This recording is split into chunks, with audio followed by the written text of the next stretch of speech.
Once upon a time, in a small village in Accra, Ghana, there lived a wealthy farmer and politician, Kofi, who had a very large farm with lots of workers working for him. Kofi has a lovely wife who is a medical doctor. Her name is Sabina. Kofi does a lot of charity and helps the needy, but he hardly shows his face in public. He lives on his large acres of land surrounded by farms and different facilities like gym, studio, factory, and orphanage home, amongst other assets. Kofi has trained over 200 boys and girls ranging from age 10 and above in his orphanage, or so people thought. His workers go around and pick orphaned children and out of school children from time to time, and these children are often said to be sent abroad to fulfill their dreams after years of training. In another village close by, a young teenage twin, Adof and Aqua, were the last children out of 10 born by their mother. Their father is ill while their mother struggles every day to feed them. The twins have heard so much about Kofi and how he has been helping the villagers' children succeed by sending them outside the country. The twins believe that joining Kofi's orphanage home would help them achieve their dream of becoming footballers in Europe, but their mother was strongly against it, because none of the girls and boys Kofi took abroad had come back home to visit their parents, including those who went as far as 10 years ago. But the twins were adamant on changing their lives, and they believed that only Kofi can help them achieve such lifestyle. So, the twins started staying at the pickup point where Kofi's vehicle always arrives every month, hoping that one day they would be picked up.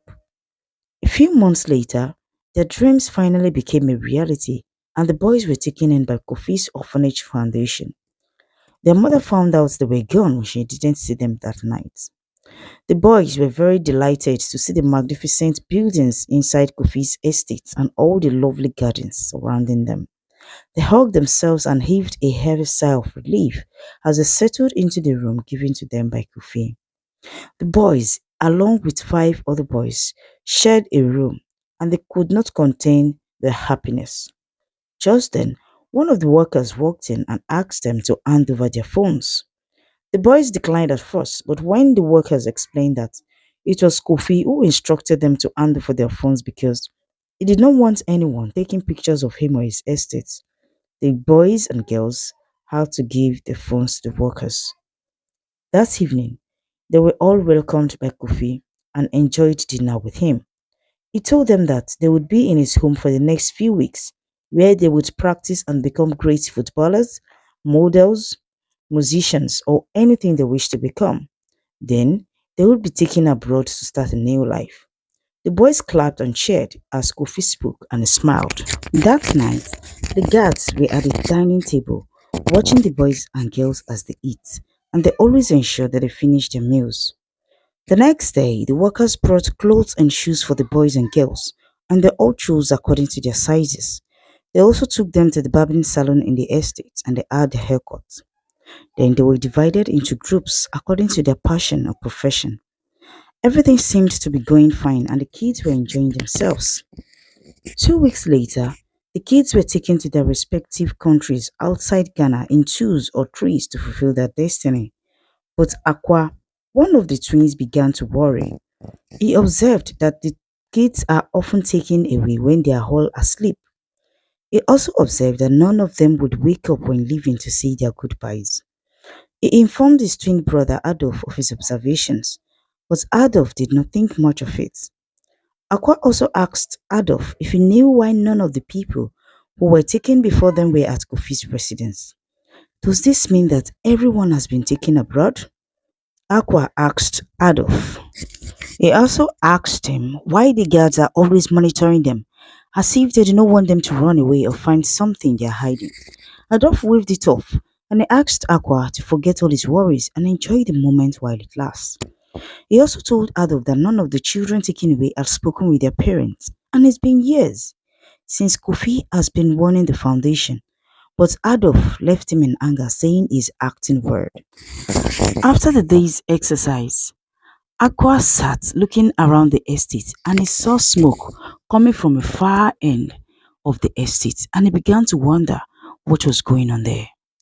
Meanwhile, the parents of the children in the village are beginning to ask questions on their whereabouts. Most of the children who left the village always end up not calling their parents after a month or less. They only send letters home, and after some time, they will claim that they no longer want to come back to the village now that they are in Europe, or that they would come back to see their parents after making a lot of money. The twins' mother, Mommy Adof and Akua, led the group of parents whose children were taken by Kofi to the chief's house. They demanded that they wanted to speak to their children who have left the community for years. The chief assured them that their kids were doing fine, but the parents insisted that they needed to hear the kids' voice and see them in video calls. The chief then called Kofi in their presence, and the parents told him exactly what they wanted. They needed to see their kids and talk to them on phone. Kofi became angry. He told the parents that he would bring back the new set of teenagers he took away if that's how they're going to pay him for his kindness. The parents began to beg and told him that wouldn't be necessary. The twins' mother, however, asked him to bring her twins. Kofi then hung up in anger. The next day, Kofi asked to see the boys and girls remaining in the hostels. Out of the total of 30 boys and girls that arrived, only 10 were present. Kofi started by informing them that their mates who arrived at the foundation had gotten their visas and traveled to different countries in Europe. Adelph hugged Aqua, happy that they would soon be going to the white man's land too, but Aqua still wasn't convinced that what Kofi said was true. He then asked the boys and girls if any of them wished to go back to the village because their parents were worried, but none of them was willing to leave, except a young lady who had ditched a fiancé in the village. She had begun to regret her decision and had finally decided to go back to her fiancé in the village. Kofi granted her request and asked her to start preparing to leave. She cried tears of joy as she was told that she would be taken back the next day. She happily hugged her friends as she goes to her hostel in preparation for leaving. Kofi then asked the people left behind to come with him to the studio. He told them that their parents are worried about them and he would like them to tell them in a video record that they have all been taken outside the country. He also asked them to tell their loved ones that they're doing excellently well in Europe and will return home as soon as they make it big in Europe. After the video, Aqua had a strange feeling about Mr. Kofi and he began to think of what action to take. Kofi then went to address the villagers later that day. He played the video of the remaining boys and girls, telling their parents that they are in Europe and doing fine. The twins' mother insisted that he showed them the videos of the other boys and girls he took away in the past. But Kofi told them that they lost contact with some of them, while some of them only contact them once in a while. He brought out a huge amount of money and gave it to all the parents whose kids he has taken away. The parents cheered and chanted Kofi's praises as he left in his convoy. The twins' mother watched the other parents, angry that they could be easily deceived because of the money Kofi gave to them. The next day, they all woke up again to find the lady who ditched her fiancé gone. While they were out doing exercise that morning, Aqua looked at the smoke again and wondered if Kofi was burning or cooking something in the forest. Minutes later, he saw Kofi drive inside the compound in anger and he rushed inside. Aqua walked towards him and one of the women guarding them asked him where he was going to. He lied that he was going to the toilet. She followed him and he asked her if it was necessary, but the woman did not say a word. He entered the toilet, removed all the tissue inside, and threw them outside through the window. Then he told the woman that there was no tissue paper for him to wipe his bum. The woman entered to confirm if it was true, and she found out that there was truly no tissue paper. She went out to bring the tissue, and Aqua seized the opportunity to eavesdrop on Kofi's discussion with the kitchen cooks. Kofi asked them why they did not put enough sleeping pills in the food they prepared the previous day. He complained that the girl they took away and the boy the previous night almost woke up, and it was because of their error. He asked them to increase the dosage from that day. Aqua was shocked to hear that the foods they eat have always been poisoned. He then began to understand why none of them wakes up to know when their mates leave the hostel. That night, he was reluctant to eat the food, but he knew that the guards would suspect that something was wrong if he did not eat. He ate the food, but as soon as he got back to the hostel, he vomited everything and washed his mouth with water in the kitchen. That night, Aqua pretended to be deeply asleep as the guards came in with a wheelchair. They carried two of the boys and wheeled them away. Aqua tiptoed after them to see where they were taking them to. He got to the end of the hall and found out there was a mini theater where Kofi's wife, the doctor, stood ready with various medical instruments. He looked closer and found some plastics on the table. Each plastic was labeled different parts of the body, such as heart, liver, kidney, eyes. Aqua wanted to scream. Aqua saw them place the boys on a table, and Kofi's wife began to dissect their bodies. She removed their heart, liver, and kidney and placed them inside the plastics. Aqua wanted to scream but quickly covered his mouth. He tiptoed back to the bed and pretended like he was asleep. The next morning, he began to think of how to escape from the estate, but everywhere seemed to be surrounded by guards. Aqua had to pretend like everything was fine, but his twin brother Adolf knew he wasn't himself. Adolf asked him what was wrong later that day, but Aqua didn't say a word. Aqua was scared of telling the rest that their life is in danger to prevent them from freaking out. As they were alone that night, Aqua tried to talk to the guys, but they thought he was joking and laughed it off. He kept telling them that their lives were in danger, but they refused to listen to him. His twin brother Adolf asked him if he meant what he said because it seemed serious, and Aqua went with him to the restroom. He asked him to put his hands in his throat and vomit the food he ate that night so he could see everything with his two eyes at midnight. That night, Aqua and Adolf slept together on the same bed. Aqua prayed and hoped that they did not pick any of them. The guards chose the two boys sleeping close to them and they wheeled them away. Aqua then topped Adolf gently and together they tiptoed to the theater. Adolf saw Kofi's wife butchering the boys and he tried to scream. Aqua closed his mouth with his palms and he dragged him away. Adolf was so shaken by what he saw that he began to cry. He kept repeating the words, "We are all going to die." But Aqua assured him that they would escape and get back home together. They started planning how to escape, but none of their plans seemed to work until they came up with a solution that involves one of them escaping and going to get help. That night, one of the guards came to check on them as usual. Aqua and Adolf held her from behind and overpowered her. As they were struggling, Adolf hit his leg on the metal bed beside the bed and he could not stand on his feet. They tied the guard beside the bed with her mouth covered. She woke up minutes later and they began to ask her how to escape from the estate. She lied that there was no escape for them and laughed hysterically, scaring the boys.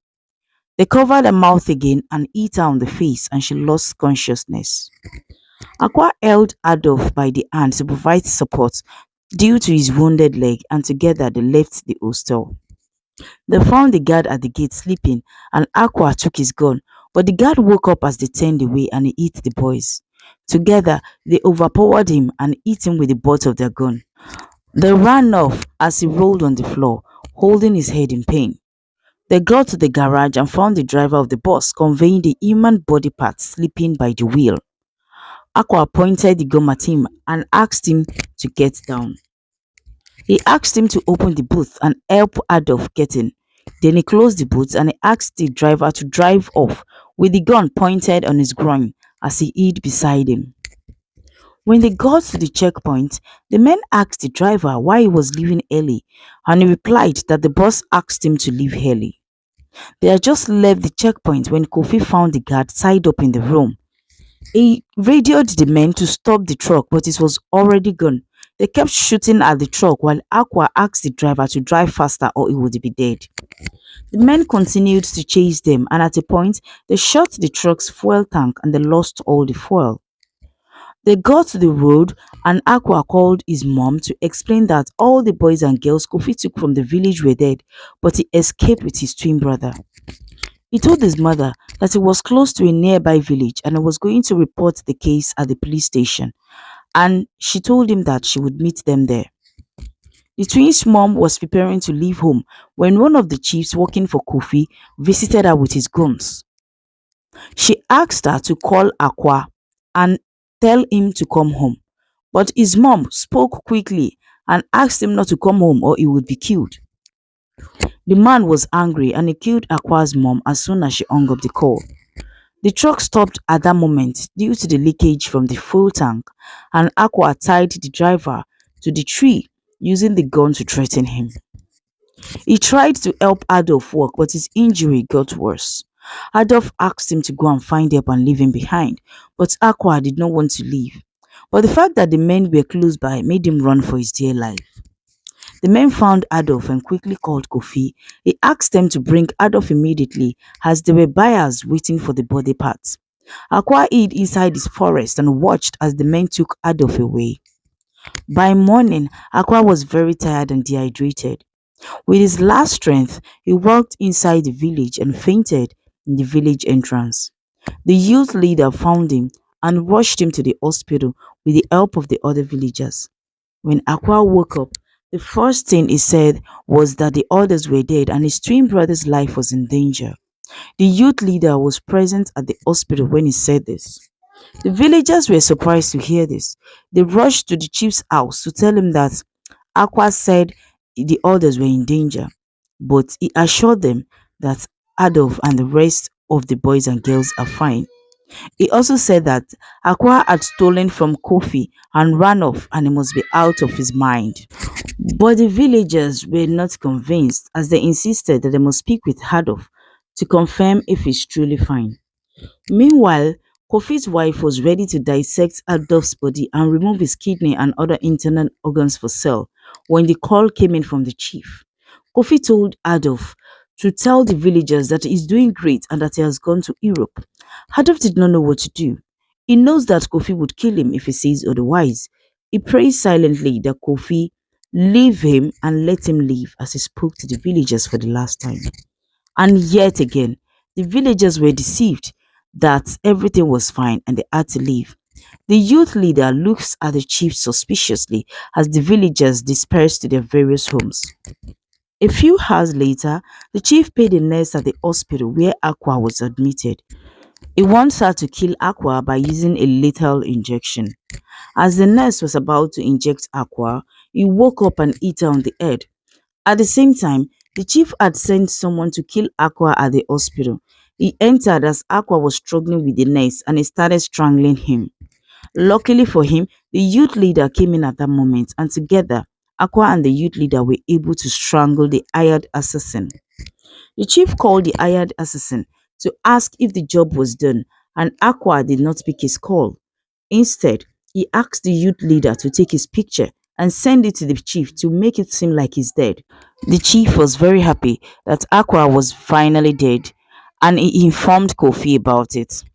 Meanwhile, Kofi had killed Adolf and with Aqua out of the picture or so it hurt, he believes that he can see the villagers and convince them to vote for him in the coming elections. He went to meet the people with the chief. He told them that he would no longer be taking the boys and girls to move abroad any longer, but he would love them to vote for him in the coming elections. He sprayed some money as the villagers cheered him on. But when he looked straight ahead, he was shocked to see Aqua with the youth leader and some youth coming with different items like cutlass, sticks, and rod. He quickly entered his vehicle and drove off, knowing that his secret was about to be leaked. Unknown to him, some youth have placed a plank filled with nails on the road to stop his vehicle. As soon as his vehicle veered away from the road, the youth came out of hiding and took him and his men to his estate, where he carried out his heinous acts. But to Aqua's greatest surprise, Kofi had cleared the entire hostel, the theater, and the studio. He laughed at Aqua as he stood there looking confused. At this point, the villagers did not know what to believe again. Then a thought occurred to Aqua. He remembered the smoke coming from the forest, and together with the villagers, they all went to check out what Kofi was hiding there. And lo and behold, Adolf's body was still burning, and the people screamed in horror. Kofi had been burning the boys and girls in the forest after extracting their organs from their bodies. The villagers were able to retrieve some of the bodies of their kids, and they all cried and cried over the death of their lovely children who they thought were in Europe. Kofi and the chief and his cohorts were arrested and sentenced to life imprisonment.